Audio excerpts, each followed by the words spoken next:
grant was actually meant to be temporary. And that now they had done it and it was successful and it was a small amount of money and it didn't matter because the states already had set up these programs. And certainly they wouldn't defund them. That proved wrong. And even when the program got renamed LEAP, the interest in the education committees was to take away that misnomer, take away the word incentive grants so that it couldn't be used as an excuse to defund the program. That held it on for another decade or so, but eventually in the economic downfall, it got completely defunded. Can you tell me about any debates that you were involved in surrounding either SIG or LEAP? Either SSIG or LEAP program? Yeah, were there any debates going on about the efficacy of them? Yes, there were always debates on the efficacy of LEAP and SSIG, and the primary debate was whether or not it was supposed to be a temporary program or not. Then there was an other series of debates when community service came in and was very popular in the early 90s. And so the idea was, should we give the money to states instead to set up community service programs? And some money could be used by states. That provision was put in on SSIG. Again, always trying to find a new way to reinvent the program so that it would sustain itself. And finally, when LEAP became redesigned, it allowed states even more flexibility in how they set up the programs in a hope that it would get states to permanently buy into the grant program. Can you tell me about the 15-hour rule for work study? What was the original? Sure. The work study program for a number of years had a requirement in it that a student couldn't work more than 15 hours. And the reason for that is because the earliest completion and persistence studies that we have show that a student who works on campus is going to be much more likely to complete and succeed in college. And if they work 15 hours, that's the ideal amount. That gives them actually students who are busy we see some of the same evidence with sports. A student that has outside activities in addition to their studies has to better plan their studies. And so it becomes actually kind of a planning tool. You get to the point beyond 15 hours and it starts to detract and take away from your academic studies. On campus, also very, very important that campus-based aid be used on campus, not that we don't have programs where campuses are in partnership with businesses or with community service. Those programs can be good too. But the best piece to bring a particularly low-income student in and feel part of the campus community is to work in the campus community. And so those requirements in work study combine the 15-hour rule, the on-campus, the primarily creating jobs on campus, were really designed around persistence and ownership among students to help completion. I didn't say that. Why was the 15-hour rule removed? The 15-hour rule was removed at a point where the minimum wage was such that, and the amount students were earning on campus was such that we found out that a lot of work study students were actually taking a second job to make up the gap. And the decision was that while in general we hoped students wouldn't have to work more than 15 hours a week, that there may be some cases where it made more sense for a student to work 20 hours on campus than 15 hours on campus and 20 hours off campus, which actually really then starts to take away your chances of completion. Gotcha. I just want to talk about simplification a little bit. Yes, I have more questions on this. Were you involved personally with any significant debates around campus-based aid? There were a lot of significant debates in the early 1990s. Community service was one of them. Senator Wofford had been elected from Pennsylvania in a special election after Senator Hines had been killed. And he came in and he had a long and very illustrative history in national service. And there was a big effort to, among national service friends, and these were dual, for many people, these were joint goals. But they became conflicting goals in the sense that many national service advocates believed that all of college work study, as it was then called, now federal work study, should go just towards students and community service. All the jobs should be community service. And ultimately, there was an agreement that every college had to spend at least 7% of their federal work study money on community service, and they changed the matches and other things to encourage that. So just really one question about simplification. If you could just tell me a little bit about the simplification debates that were happening during the 92 amendments, or any kind of key legislative moments in which you were involved? Yes, the simplification debate and the ability to get the FAFSA created was probably the most difficult, but the single most important achievement in 1992. It was very difficult because even though a free application and a simple needs test had been put in the 86 amendments, only 30% of all college students were actually filling out a free form. It was, we were against a massive marketing effort on the profile form from College Board. It was used on most campuses, whether those campuses had their own money or not.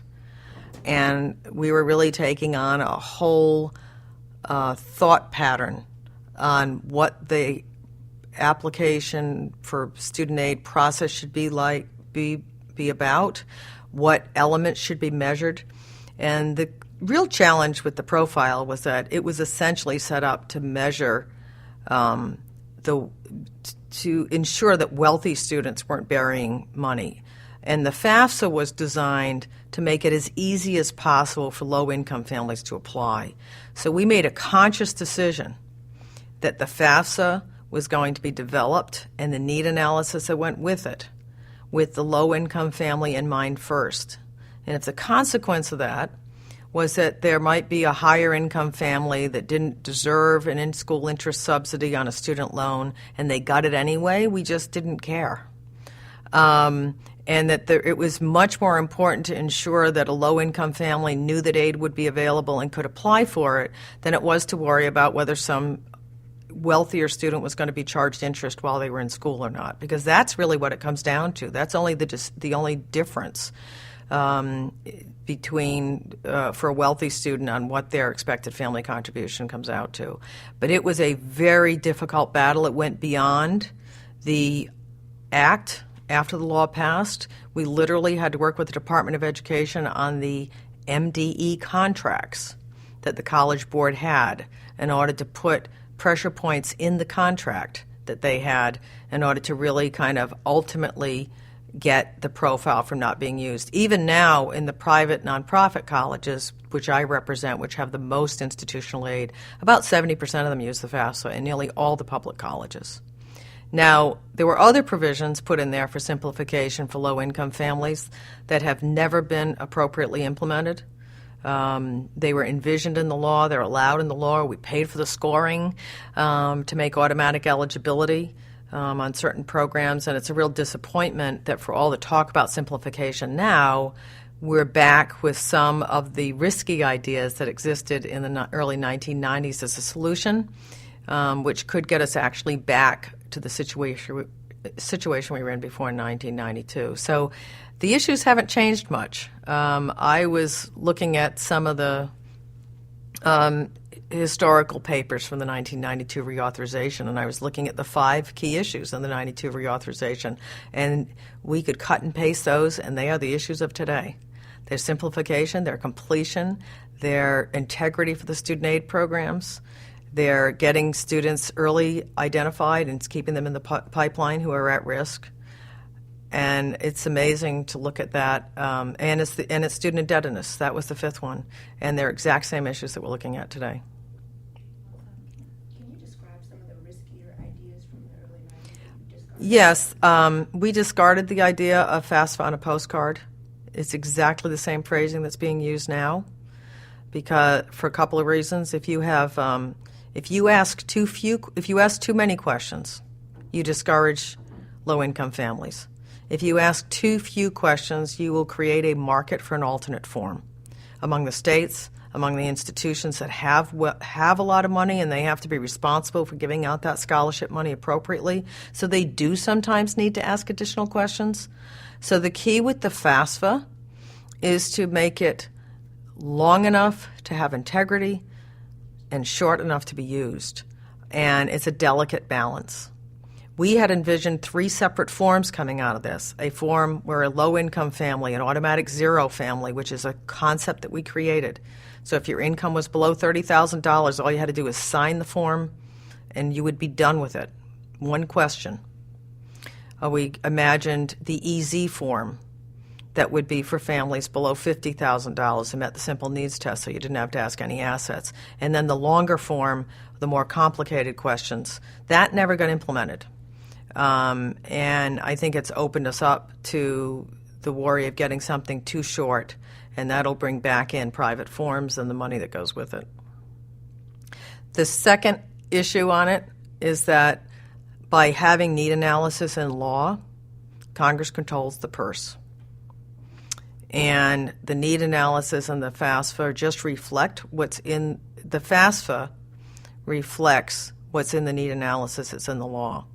And Congress was very intent in both political parties in deciding what the distribution of student aid was going to be and what the eligibility was going to be, and not giving that over to the administration.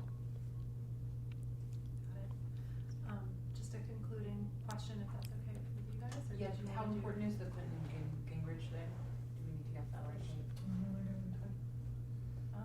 We're not gonna do it on this, we're just gonna stay on. Yeah, we're just gonna zoom in. Okay, at what point do you wanna do that? Oh, I don't, we're about done, I thought we were just gonna, you can zoom in now if you want to. Okay, yeah, let's cut. So we'll cut now. And cut time. Sarah got a new clip. I never smiled. That's okay. I We're forgot. Actually, just go ahead and. And let's go ahead and slate it. Alright, take 3. You're good. You're good. Okay. Can you please describe the Clinton Gingrich Student Aid Alliance? The Student Aid Alliance of the 1990s is one of the most interesting stories, I think, in advocacy for the student aid programs and education in general. When the contract with America came out in 1994, with the 1994 election, there was a lot of, which was Gingrich's budget plan. There was a lot of education cuts proposed. There was $20 billion in education cuts proposed for student aid alone, and with a lot of vague language about coming back to other programs after that $20 billion was taken out of the student loan program. And higher education really organized itself, had every single one of the budget hearings on the contract with America around the country was held at a college auditorium. And there were students there in sweatshirts defending the student aid programs. And this wasn't just a fight back against the contract with America. It was also a lesson for the Democrats, who had been somewhat weak on defending and promoting federal student aid education spending. As a matter of fact, until that time, the education committees were kind of littered with New Englanders who came out from, the part of the country that had really been the origins on free public education. And most members viewed it as something they loved to do because they were elected, but that it wasn't anything that got them any political credit. On the Republican side, they always had to kind of draft senators to fill up the committee. And they would get to sit on an extra committee to make up for the fact that they'd get no political credit for being on the Education Committee. Many of us thought that was a wrong assumption, but it got proven in the 1990s. Ultimately, in December of 1995, when the federal government was shut down, and it was a standoff between Bill Clinton and Newt Gingrich, and Bill Clinton basically won that. It was over education funding. And from that time on, those politicians, both parties, who believed deeply in education, knew that they had the political support to fund the programs. And if you look at the funding pattern on the Pell Grant program, the funding pattern on student aid, and other education programs, it just soared after that government shutdown. And that was a real landmark because the student aid programs became untouchable politically in the same way that Social Security had been before that. That's great. You want any stories? Do you No. have a story? Yeah. Yeah. I could Yeah, tell here's a couple story. little stories. I was very involved in the higher education community and helping to organize that effort. We had 100,000 phone calls in evenly divided, 50,000 phone calls on one Senate vote and 50,000 phone calls a couple of weeks later. I remember that we had agreed to pay the phone bill. It was $3 a call. And pretty soon we had a $100,000 phone bill, which was victims of our own success. So we had to go out and fundraise the $100,000 to pay for the phone bill. We didn't have that much in our association budget. This was a joint effort among 75 higher ed associations. We had students coming in on buses from all over the country. There was one famous story of students who chased Pete Domenici, who was the budget committee chair, around and eventually for 3 days. And eventually he was coming out of the bathroom. And he said, okay, I'll give you back. What at that point was only $3 billion. There was $3 billion left in symbolic cuts. And so federal student aid was fully restored. And I think it's been on a much better trajectory ever since, although the concept that we don't have enough money in this country to pay for education is very, very much coming back into the public sphere, even among education advocates, and I think it's a very dangerous assumption. Did you have an SEOG piece that you wanted to add? Yeah, I just hadn't mentioned that at all, and I think it's important. So can I just do that? Yes. One important part of the Supplemental Educational Opportunity Grant, which is SEOG, and it was originally the supplement to BEOG, which is the original name for Pell, is that it really enables simplification because it allows the student who might have a particularly important financial challenge that doesn't get measured on a simple FAFSA. It's supposed to give the financial aid officer at that campus a chance to make up the gap. And so SEOG becomes very important in filling in the cracks and allowing individual cases for students who might fall out of a national need analysis test. It has been very underfunded. There aren't enough institutions that are participating. There isn't enough money. But it's an important partnership program and one that should really be restored. Okay. All right. Questions? Yeah, I mean, I think we covered everything. Unless, do you want to do the greatest achievements, disappointments? Or more personal, the proudest moment one, I like that. Okay. Contribution. Yeah, can you tell me, what's your proudest moment, from your career working on financial aid policy? I think my greatest honor is having worked for Senator Pell, both because of what he accomplished, but also who he was as a person. I think my greatest personal accomplishment is the work I did on the Student Aid Alliance in 1994 and 95 to really protect those programs and his legacy to the current day. Great, Thanks. Okay. Okay. Thank you. Glad you're doing it. That was awesome. It's not easy.